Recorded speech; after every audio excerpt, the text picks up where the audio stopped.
Good afternoon, everyone. This is Tracy with Therap Services, and welcome to our bi-weekly EVV webinar for LTSS providers. So just as a reminder, this webinar is just for informational purposes only.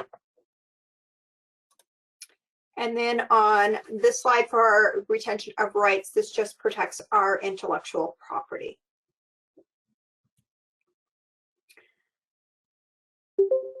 On with us this afternoon, you have both myself, we have Stephanie Norton, and then from the state, we do have Misty Black Bear, who will be able to assist with some of the questions if you have that are more state specific or state policy.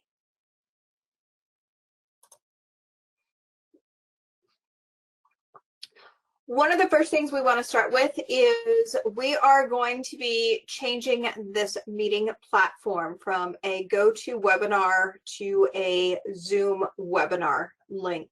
So there will be communication coming out from us probably within, I would say, the next week with a new link for our next meeting in 2 weeks, which would be on the 23rd.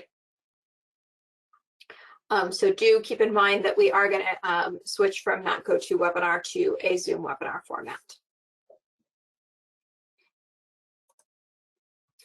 So this is Stephanie Norton. She is on the phone with us today. She is our EVV specialist and is working with all 50 states.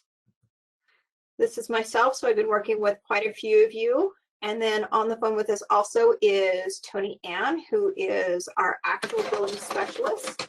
And a lot of you have probably been working with Tony Ann as well in regards to your billing questions.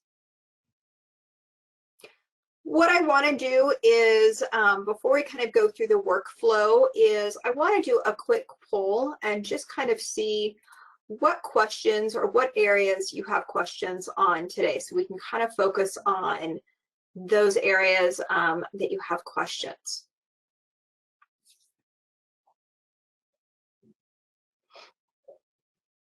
So is it regarding the EVV conversion? Is it claim templates?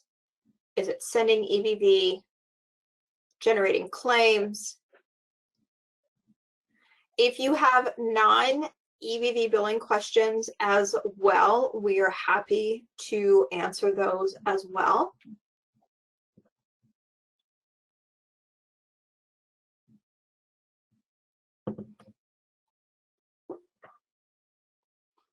So it looks right now it's kind of divided between doing that EVV conversion, generating claims, and then editing EVV data.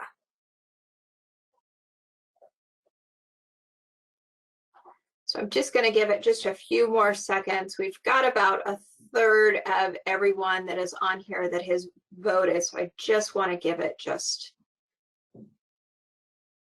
a couple more seconds, make sure we can kind of get everyone voting.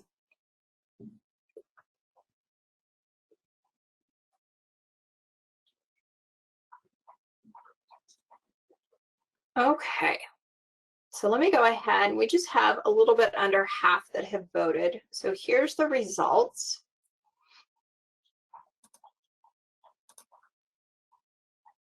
So we do have some questions regarding that EVV conversion. And then it's kind of tied with also sending that EVV data either to the state or to Medicaid. So we'll make sure that we go over that. We've got some questions regarding generating claims, and then and that's kind of tied also with the editing of the EVV data. So we'll definitely take a look at how you can go in and look at that editing, and we'll take a look at some of the different reports you can use and different ways that you can look at that information depending on your preference. As always, if you have any questions, go ahead and in that questions area, feel free to ask those at any time, depending on who is presenting, either Tony Ann or myself, or even possibly Stephanie will be answering. If we don't answer within those question panels, we'll end up answering it for the entire group. So it's something that we want to address for the entire group. A lot of you have been using this now for quite a bit of time. So one of the big things is just kind of reviewing this workflow. So you've all gone through setting up your EVV. Just remember there is some maintenance when it comes to that schedule admin setup. So anytime that you are adding in a new staff, you do want to go in onto your admin section and down to that scheduling, and you're going to be maintaining that staff and manage. So anytime that you're adding a new staff, or maybe you're adding new services, you want to be making sure that the staff is marked as schedulable and that they have all of those services for EVV that they are providing selected. So that way, when they are doing that check-in and check-out, they're able to check in and check out for those services. The same with individuals. Anytime that you are adding a new individual into your account, one of the first things you want to do is you want to enroll that individual into a program. So as you know, with your service authorizations, they have to be enrolled in that program. So if you go into a service authorization and you see that that program and site is blank, that means you haven't done that program enrollment. So you do want to go in and you want to do that program enrollment.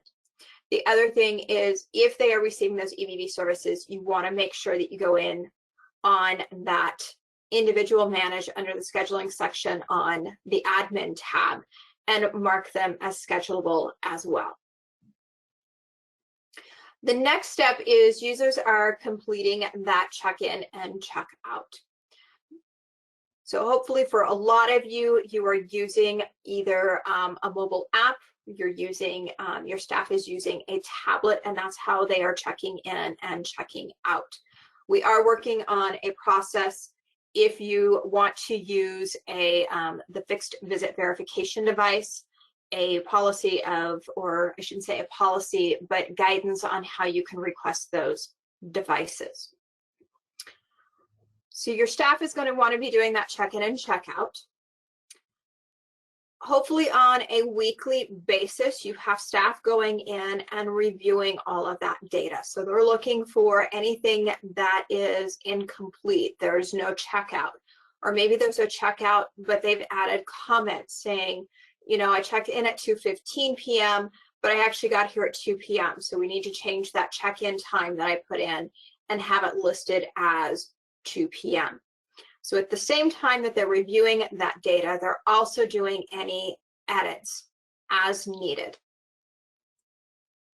When you are ready to bill, it's going in, making sure that everything is in that green status, it's complete. And everyone should be doing that conversion of EVV data to billing data.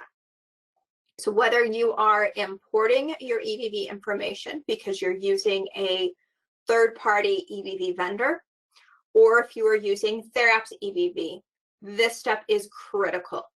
With that conversion, we're taking all of those visits that you have either imported or your staff has checked in and checked out, and we are converting that into billable data.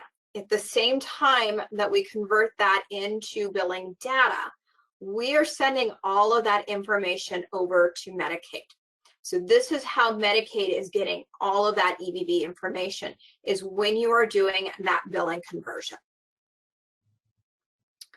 For those of you for Medicaid, this is optional for Medicaid. That's when you'll also go in and create and submit your claims. For anything that is state funded, so if you were using that 522 form, the easiest way to remember, you know, is this Medicaid, is this state funded, is look at those service codes. If it starts with a 0, it's state funded, which means you're going to have to use Therap to bill. If it starts with a letter, so like T1000, S5130, that means it is that Medicaid 1500 services, and you have the options of using Therap to bill.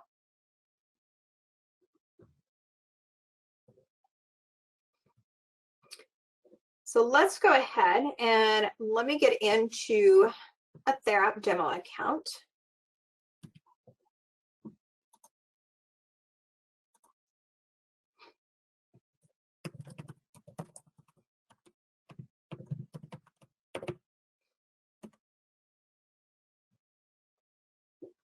And since there is questions kind of regarding the editing of data, I'm going to come over here to my agency tab.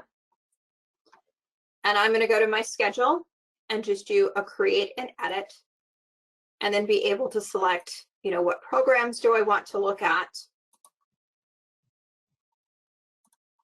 What are my individuals that I want to be able to see? And then again, who's the staff? So on this screen, I'm just going to click skip. So this way there's 37 entries. It'll bring in all of that staff.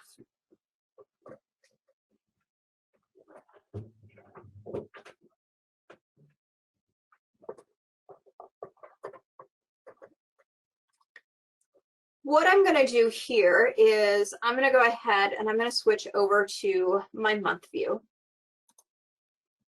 So we can see everything that's been happening this month as well. If I'm looking at working on February to finish this up for billing, I just clicked either on this back arrow or here I could click right on the calendar and I can go back to February. So I can see everything for February at a glance. So as you know, we do have the color coding up here. If you see this purple, it just means it's in draft. So here we can see like on February 11th, we created a slot, but we never approved it. So we just kind of left this out here in draft mode. Blue means we scheduled the services, but no staff checked in or checked out.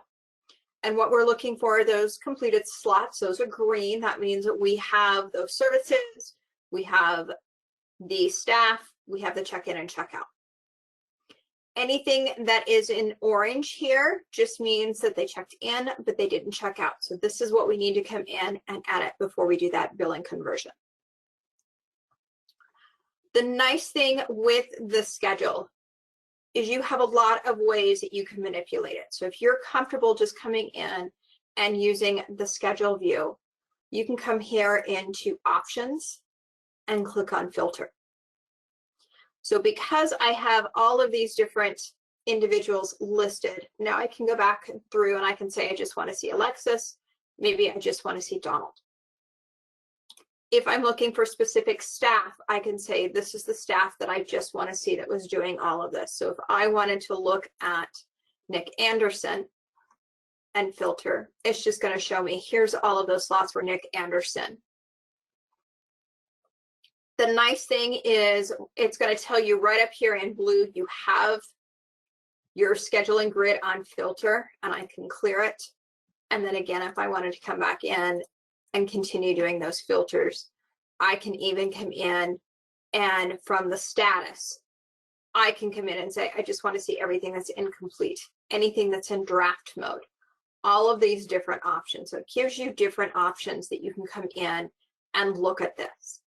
Maybe you want to come in and make sure everything on here has been marked as billable and making sure that staff didn't accidentally select no, or maybe if you're doing that EVV import, making sure that all of these are selected as billable. So here I could just say billable no and filter, and that's great news for me. That means that everything on here is marked as billable. So again, I can go ahead and I'm going to clear my filter. If you're adding in a new slot, just to remember it's a two-step process. The first is we actually have to create that slot. So it's just like you're going in and you're pre-scheduling. So let's work with Alexis down here. And we'll say maybe at 10 a.m. I was supposed to work with her for an hour. So I can just double click. If I wanted to drag it, I could drag it. And again, up here, I can quickly make changes to these times. I'm going to select my program.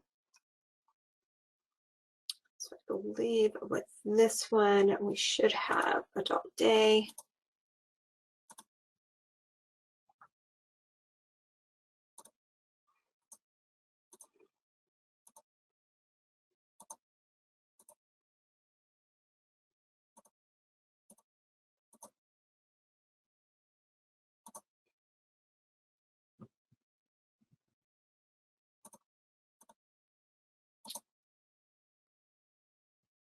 Let me switch over and see if I can do Donald. I should have some information in there for him.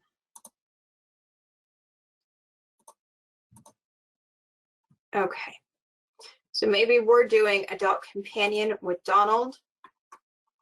I can come in and I can select my staff of who worked with him. I'm going to go ahead and I want to make sure I do that address. So it brings up my address. And then down here, I'm just going to click on approve. Once you come back in here, it is going to turn that yellow. All I have to do is click anywhere. It'll turn that blue. And then to add in my time in and time out, I'm going to come back in and double click on it. Down here at the bottom is where you have that grid, and under action, we're going to click on edit. This is now where I can come back in and I can put in my updated information. So of course I didn't pay attention to my dates, which was 2/12.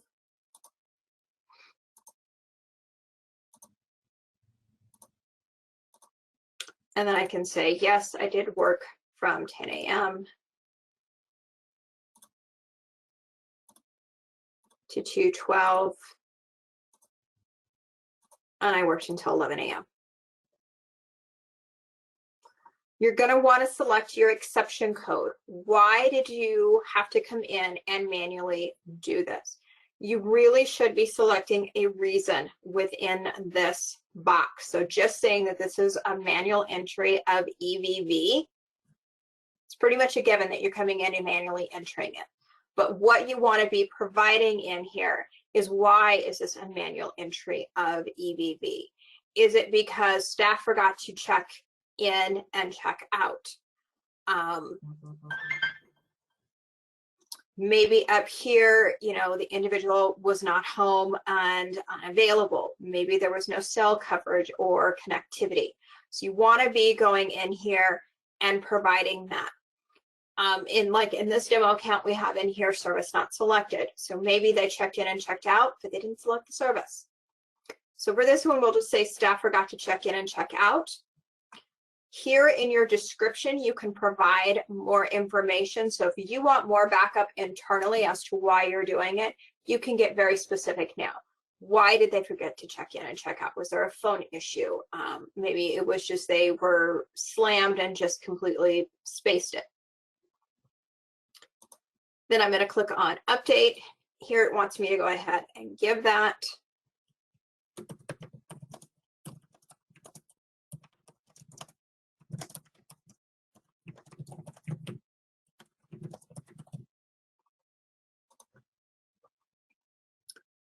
I'm going to go ahead and give my attestation that yes, this is correct. So now when I scroll down here, it's going to show that check in and check out time. And now up here, when I click on this, I can now see this is now my completed slot.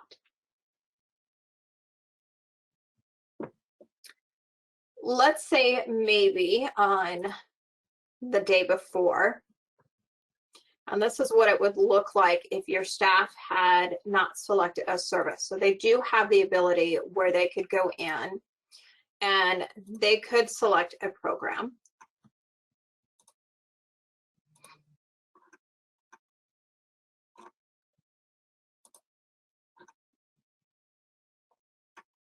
And we'll say this was SNCC. And they can approve it. They could still have done that check-in and check-out. So maybe this was on the 11th. And again, this was from 10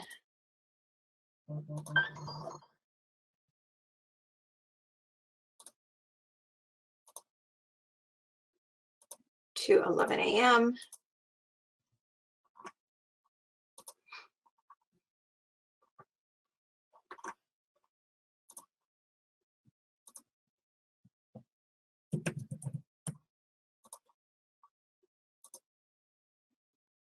And what you're going to see on this schedule, this is still going to show that it's green, but now it has that red border. Number one, it's because I started this at 10 a.m. instead of 9 a.m. But then as I hold it over, you're going to see here that there's no service listed. So if you're doing that EVV conversion and you're not seeing it come up on that EVV conversion, this is where you can come back in and you can hold it over and go, I'm actually missing a service. You can still come in and you can check on it and change it. So if I just double click and then I kind of scroll down here to the bottom, I'm going to click down here on the big edit button in blue. Now I can go back in and I can select my service. You're still going to have to provide an exception code. So in this case, I'm just going to put on here service not selected.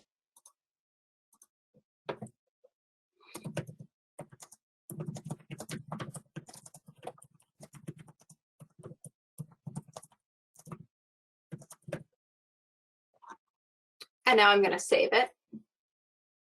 Still going to give me that attestation that everything is correct. And now I have my service selected. That service is really important because that is what is telling not only Medicaid, but it's telling Therap, what is that service that I provided? So it's going along with that federal mandate of here are that EVV data requirements that we want to see. So they're always asking, what's the service that was provided? Who was the staff that provided it? Who's the individual that the services was receiving? What date were they receiving it? What time were they receiving those services? And then most importantly, what's the location of where they were receiving those services? So those are kind of those 6 points that is being sent over and it's being looked at. At the same time, let's go ahead and let's put in another one and we'll leave the service off. So this way, if you wanted to go in and you wanted to look at it from an Excel point of view, you would still be able to see that information. So again, we'll leave that staff blank or that service blank. We'll again say this is Nick.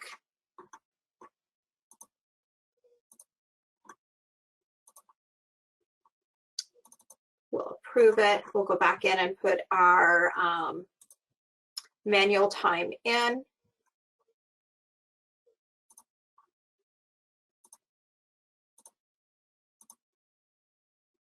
And this was 7 a.m.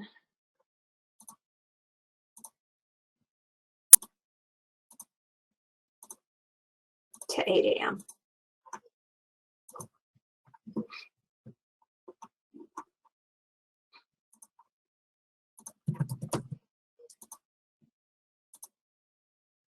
So now we have it on, still here on our schedule. But let's look at it from our report library view. So underneath my report library, I'm going to go to my agency reports and my report library and view. Type in EVV so I can see those reports. You have 2 different types of slot reports. You have a basic slot report, and then you have one that gives you the exception code and description, and then you have that detailed. And then we always give you information as to, you know, if you're going to look at this report, this is what you're going to see. They're all going to be just for a month. My preference is I'm just looking at that detailed slot report because it's giving me all of that information. And let's go ahead and I want to pull this for the entire month of February so I can look at it. And here I want to go ahead and I want to export this to Excel. I want to be able to manipulate this.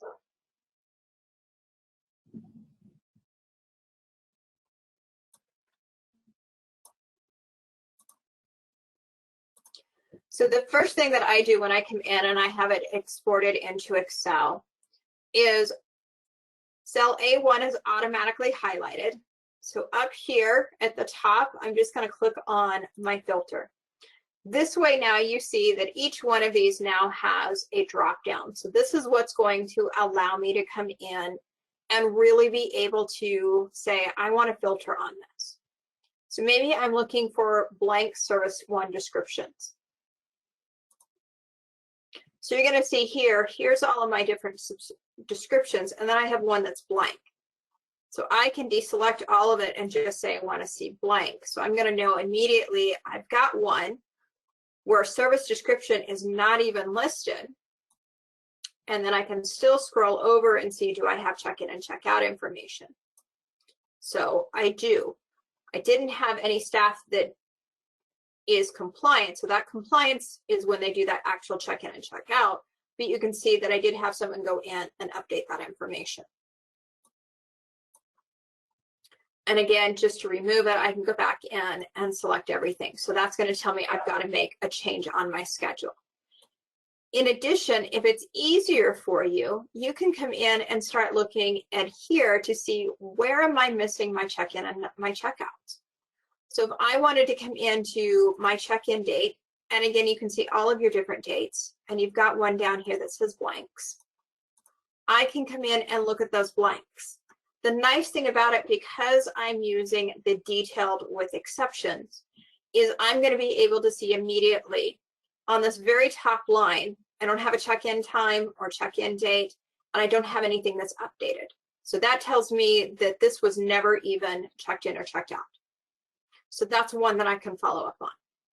The rest of these is showing that, okay, my staff didn't do that check-in and check-out, but I had someone internally that automatically came in and they've updated that information as well.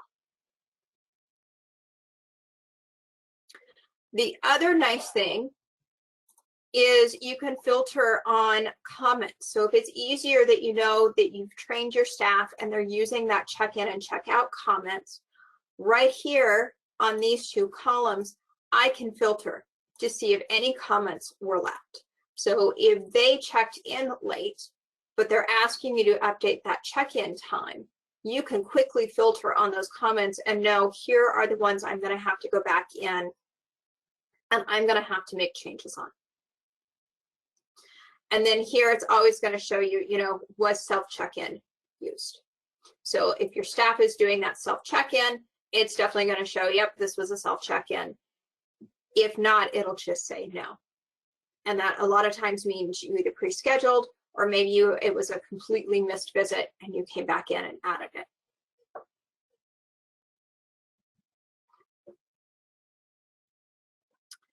Any questions? There was no questions, Tracy. Okay. Tony Ann, do you want to take over and kind of look at some of the billing questions we had, maybe starting at doing that billing conversion? And I believe the other poll question was sending those claims. Sure. If you want to send me the screen, I will take over. Absolutely. All right. So I saw that there were some questions or in the poll, you all had said that you wanted to review some of that billing. So if there's any billing that Tracy or I can assist with, please ask us because that's what we're here for. And you also do have someone from the state on the line too. So if there's any questions that you have for them, again, please ask us in that question box. So we're going to go ahead and hop right into that billing. And like Tracy said, the most important part is reviewing that information before you get to the step, making sure that schedule is complete, your check-in and checkouts are there, there's no red boxes, there's no blue boxes, you have all the green boxes, and all that information is accurate. And if you're not using the boxes, run that slot report because that will be very beneficial to help you see where those problems are instead of clicking box by box. So once you've done all that and said everything's good to go, you would go ahead and go to that billing conversion EVV billing. Here you're going to select your service description code, and that's the code that you're going to bill for. And like Tracy said, it's dependent if it's the state funded or funded by Medicaid, so you can only do one code at a time. So I'm going to go ahead and do my adult companion. and your service date from and to are the dates of service that you're billing for. You can only bill for the month at a time. So you could not bill for February and March. You can only bill for that month of February. You do not have to select the program or site, and then you can go ahead and click search. Now, before I get too far into the billing process, we do have this really great tool, this SD LTSS billing workflow for EVV services, where it shows you step by step on what you should be doing. So we're technically at step 4 because you've already acknowledged your authorization. You've already created those claim templates. And if I actually click on the hyperlink, it will bring me to that guide, which is really neat. This is in your handout section, but I will put it in the chat as well so that you can print this out or save it to your desktop so you all have this. It's a really great tool to have. So we're doing this billing conversion EVV billing, and you can see it says by service code, by the date range within that same month. And again, this is that necessary step for sending EVV data that is for Medicaid. So you are going to select your individual or individuals and then click Generate Billing Data. This is that step that is taking what was on the schedule from that time in, time out and converting it into billing units. So based on that time in, time out, that is how you are getting these units. So if I wanted to take a peek at that billing data, I can actually go back to the schedule or see it from here. You can see that I have 16 billable units, and I'm able to charge $6.43 per unit for the amount of $102.88. You can see for each day or each of my dates, it gives me that summary. So you can see for the 9th, I have the summary, the 11th, the 12th, and then I get some of these red X's. And my suggestion for this would be to read those red X's. What does that mean? So this red X that says this data has already been used for billing, that's okay. That means that I've already generated for this individual, for this date, for this service, and Therap's not going to duplicate this. Okay? So if you get this message, this means go to your next step. Okay? Or if you don't need to edit any billing data, then you're going to go to your next step. If you get one of these messages, read this message again. And if you're still unsure of this message, my suggestion is to copy this form ID because this is a unique form ID to the schedule. Open up another tab of Therap so you don't lose this page. Okay, and then you're going to go to your schedule and search.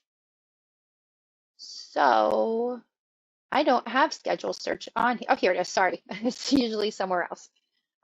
Remove these dates and paste this form ID in the very last box. Click the search button. Click on the schedule slot. Look at the start date and end date and the start time and end time. So I was supposed to work from 2:17 from 7 a.m. until 2:17, 8 a.m. But when I scroll down, you can see I clocked in or checked in at 7 a.m. and checked out at 7 a.m. So this is indicating that you need some type of time in your slot to bill, right? If you have from 7 a.m. to 7 a.m., there's no time there. So you wouldn't be able to bill for 0 minutes. So in order to correct that, just like Tracy showed earlier, you're just going to update that time. Add that exception code, and maybe this was a staff error and they entered the wrong time in. And then click update, click yes, and then this updates successfully. You can see at the bottom, it's now reflected to 8 a.m. So I would just go back and click that EVV billing again. If you see that the calculated billable unit is 0, again, copy that form ID, go and search that slot. So I'm going to remove this slot, put this slot in. You can see that I was scheduled from 111 to 112. So maybe this was a mess up again. And you can see that Nick checked in at 111 and checked out at 112. But I know that Nick should have been there until at least 2 o'clock or 2:12. So I'm going to fix that entry. And I'm going to go ahead and select whatever exception code applies to here. So maybe he had no cell service or something like that. Click that update button. And again, you're attesting to this information that it is subject to an audit. And you get this successful message again. And you can see that that time is reflected down here. So just to show you again, these two I fixed. I fixed the one that said time duration is required and the one that said calculated billable unit is 0. I'm going to go back to my search, regenerate for the same exact code for the same exact dates for the same person. And you can see this message is okay. This has already been used for billing. That's fine. That's okay. And then you can see those two that I just fixed. They have successfully been generated for those 4 units for that 1 hour of service. And again, this has already been used for billing.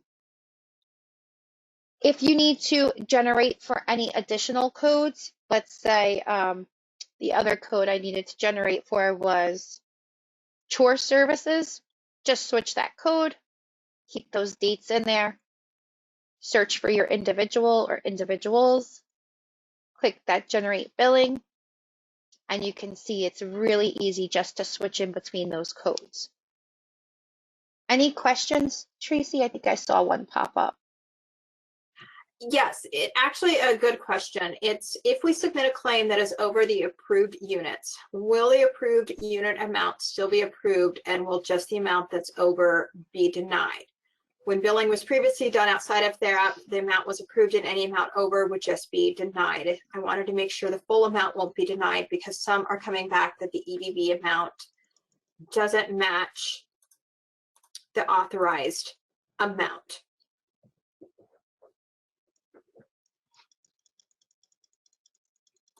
So a lot of times, Lisa, when you get that message, if you don't have enough units, you're actually, when you're doing that generation, you'll get a red X and it should give you that denial that you're over the amount of units that you've been authorized. So Therap won't allow you to go ahead and generate that billing data if you don't have enough units to support that day. Okay, and Kathy asked, in the past, our prices increased on April 1st. Will someone within Therap system be handling this process? Do you know the answer to that, Tracy? If we manage the rates on here, is that on the case manager side? That should be on the case manager side. Misty, I don't know if you want to add anything to that process since I know April 1st is just around the corner now.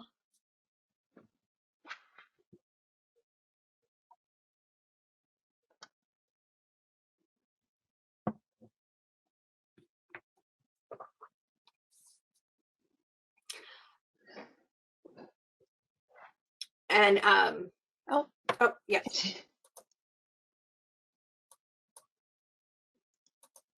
Looks like you are self-muted, Misty. It's not going to let me unmute you. I can send an unmute request to you. I don't know if that helps, Misty.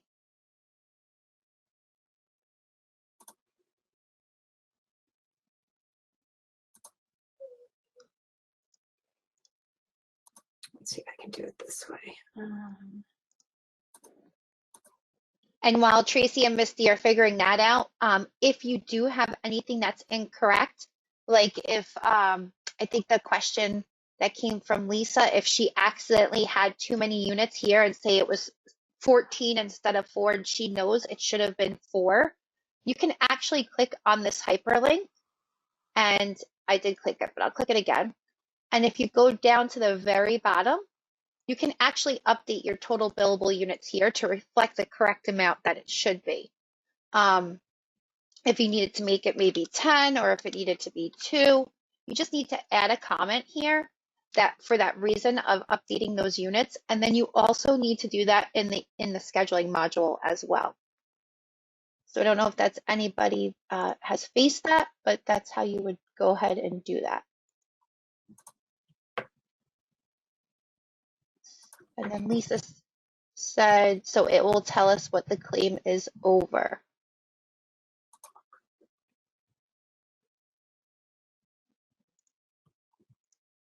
So if your claim is over the authorized amount, let's say for the month, then that's something, a different question that we answered than before. I think you answered, Tracy, if it was authorized for the year and she went over, right? Right. So I don't think that the claim is going to tell you what you're over, unless, and Misty can answer that. Would they get some type of paid adjustment status for that claim? And really, if they're going over the units and they're trying to convert it, they're going to get an error. It's going to show them that they don't have enough units. So it's looking at that unit report and then going in and looking at that authorization to see how many units. And I do apologize. We're having technical difficulties with this one to get Misty unmuted. she did answer that the rates last year were updated effective July, and we did a migration to update them. So hopefully that answers the question for Kathy. And Lisa said, if we have 15 claims for the same person and someone calculated wrong, will it tell us what claim is being denied? And is it, I guess, if you want to answer that, Tracy, if it's state funded, I know it's different rules and funded by Medicaid. So I'm just going to go ahead and move on because we have about 15 minutes left. So anybody else that wants to see this billing process, I will show that to you. Okay, so I showed you how to do that billing update if you needed. So that's that editing billing data information. So if you need to change any units prior to submission, this is the time to do it. So after you do that EVV billing on your billing tab, after you do this step, you want to change any billing information if need be. Like if it's too many units, if it's too less of units, if it's the wrong amount of units, you need to change it prior to submitting. So this is that editing billing information. You can check it by running this agency-based utilization report. That would be my go-to report if I was doing this process. And I'm going to search for my friend Donald, because he had 2 separate services throughout the month of February. And you can go ahead and search by individual or by program or by service code. You don't have to fill all 3 in. You could just select one. Select your service date from and to. So I'm going to do this for the month of February. And then go ahead and click search. Now, I would suggest to do this Excel report, formatted report. And what this report shows you is all those units that you generated from the schedule and what you anticipated for billing.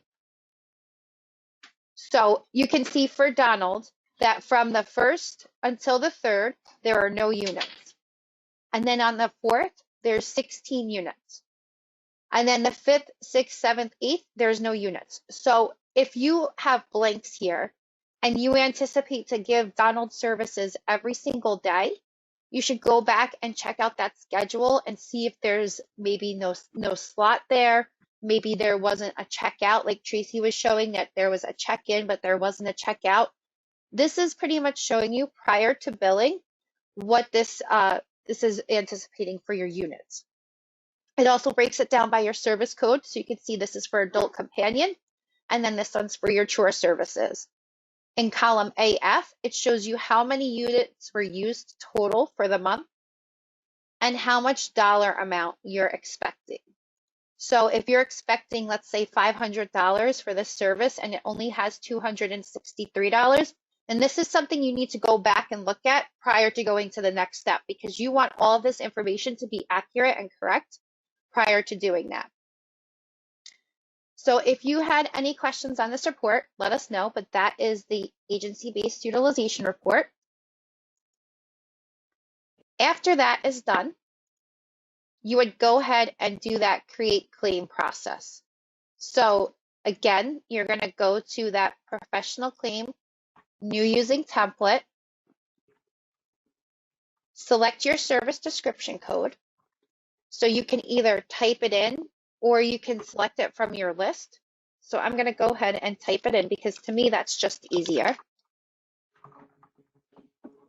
Select your service date from and to. So again, I'm doing this for the month of February, and you cannot do February and March. You can only do 1 month at a time. Select next. And you can see that Donald's name is down here. Now, if you do this and there's no names that appear on your template list, or if there's someone that maybe you serve 30 individuals, but there's only 29 here, that means that they do not have a template created. And on this wonderful guide, it shows you how to create templates. That's step number 2. So everybody should have a template already. So if that's an issue, then you just need to create a template and then you'll be able to bill for them. Once you have all your individuals on here, go ahead and click Generate Claims. You can see that I have all my claims for Donald for this service. Again, if you have additional services, go back to the claim generator. You can clear the selection, or you can click the X right here. You can type in the name if you don't know the code.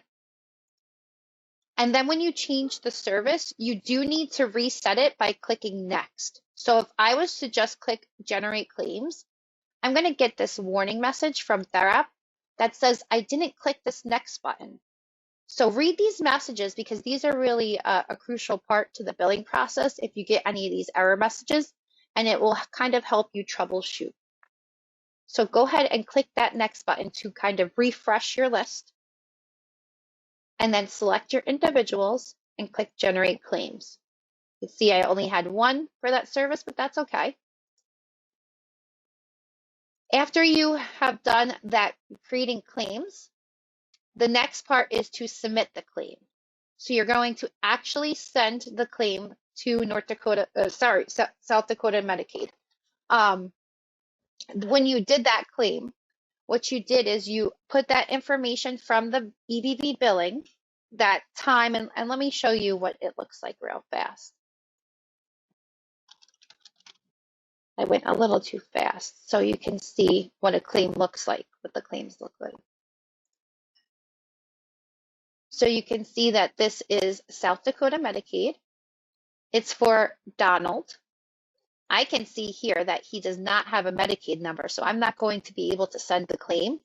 And you can also see, here's that warning message that's telling me that I'm not able to send this claim unless I update his Medicaid ID number. You can also see his date of birth is on here, his gender, his address, the place of service. And then if I scroll to the service line, this is showing me my service code for chore services. It shows me how many billable units I'm billing for, the date of service for 210, and the total amount that I'm billing for that day. So this is just a quick view of that claim. I am going to leave that up there 1 second while I go put his information in that was missing. And was there anything else before I move on to the next, Tracy? There is just one thing to add. With that missing Medicaid ID number, when you get that service authorization, you may also get a message that you can't acknowledge it because it is missing that Medicaid ID number. So you do want to go in, and as long as you have that, if not, make sure you get with the LTSS specialist or the caseworker for that Medicaid ID number and add it into that IDF form, so that individual demographics list. So they do have access to do that themselves, correct? Yes, they do. Oh, so I could have just so what you would do is find your individual, go to the go-to section. Here's that ID form, the IDF form, and you can see all the way at the bottom, there's an edit button. And I just didn't want to make you dizzy, so I pulled it over to my other screen, but I just entered a fictitious Medicaid number for my individual. You want to make sure that they have the gender, that they have their first and last name, they have their birthday, their Medicaid number, and their address. If any of those fields are not filled out, then you will get that submission error message from Therap, because if you were to send this to Medicaid, they would give you a denial. So we're trying to lessen those denial codes to ensure that all that information is on the claim. And make sure you click update at the very bottom. Okay, so now the last step would be to do that claim submission and send. Select your appropriate payer. Select your service date from and to. So those are those dates of services that you are billing for. You can take out this claim create date if you'd like. And then you can click the search button at the very bottom.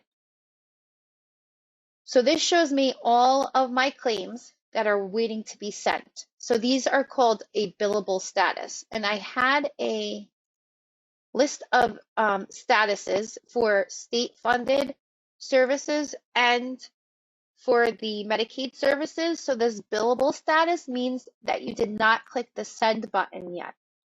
So if you have a billable status, you want to make sure that you click the send button, and that send button is right here. So you would just select all your claims, click that send claim, and you can see that they were successfully placed in the queue. So if you look back at this claim status, the queued means that this is waiting to be sent to the payer. Therap will automatically send the claim, and once we send it, it will update to sent. So that's either if it was state funded or Medicaid funded, those first three claim statuses, billable, queued, and sent. Sent is when the claim is in the status and it has been sent to the actual payer. So just in case you weren't sure what the billable means or what queued means or what sent means, we do have that available in the South Dakota billing section on our webpage. If you wanted to check the claim status to see if it was in billable or if it was in sent or if it was queued, you can do a professional claim search. You can go ahead and put the service date from and to, or you can put the claim create date. That's the day that you actually created the claim. So I'm going to push this back to, let's say, December. And you can actually select the claim status. So if you wanted to say, hey, let me see if there's any billable status ones, the ones that I didn't send, click on that billable dropdown and click search. I do have one here for Alexis that I did not send. And it does look a little different. And you can see at the very top, it says billable.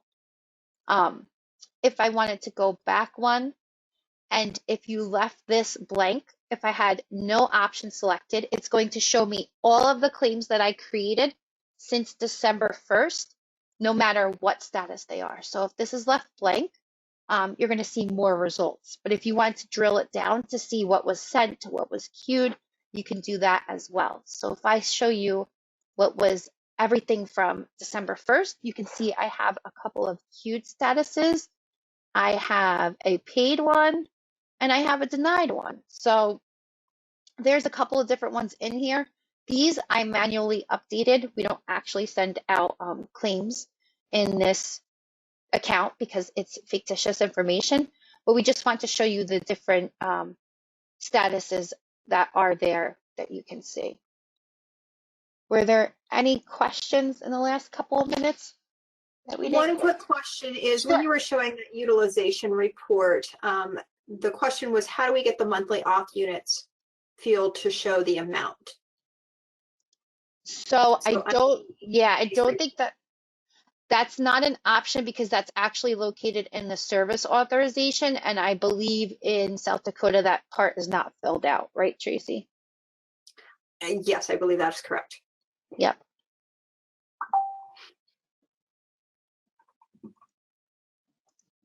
Any other questions? The only other question that came in was regarding, is it possible to add doctor's MPI number? So with those MPI numbers, your caseworkers, LTSS specialists know which authorizations those should be listed on. If it's an invalid NPI number, definitely just, I think, Misty, it's fine just to have them reach out directly to us, or would you prefer that to come to the state or even both of us? For the referring physicians NPI? Yes.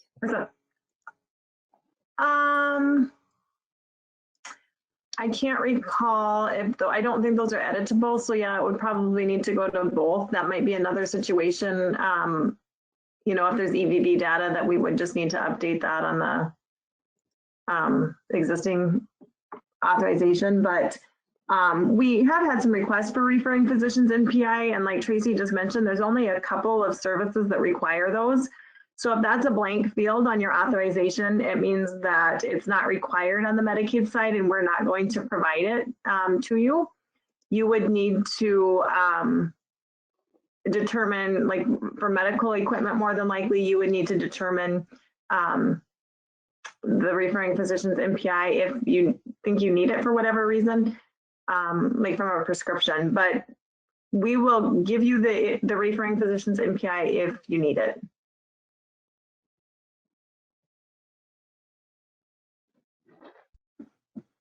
Okay, thank you, Misty. The last thing I just wanted to show or share with everyone is for your reconciliation, if you are a state funded, you can search in the report library LTSS as a report name, and this will show some payment information. You can search by transaction date or sent date. If you are doing any reconciliation, you would, for Medicaid, you would have to get that from the portal and you would have to manually update that. So we do have a guide on how to manually update it. So you would have to do that, you know, by each claim. But that is there for if you wanted to look at that report for the state funded. But if there's any other questions, please let us know. If not, then we will let you go and talk to you in about 2 weeks again.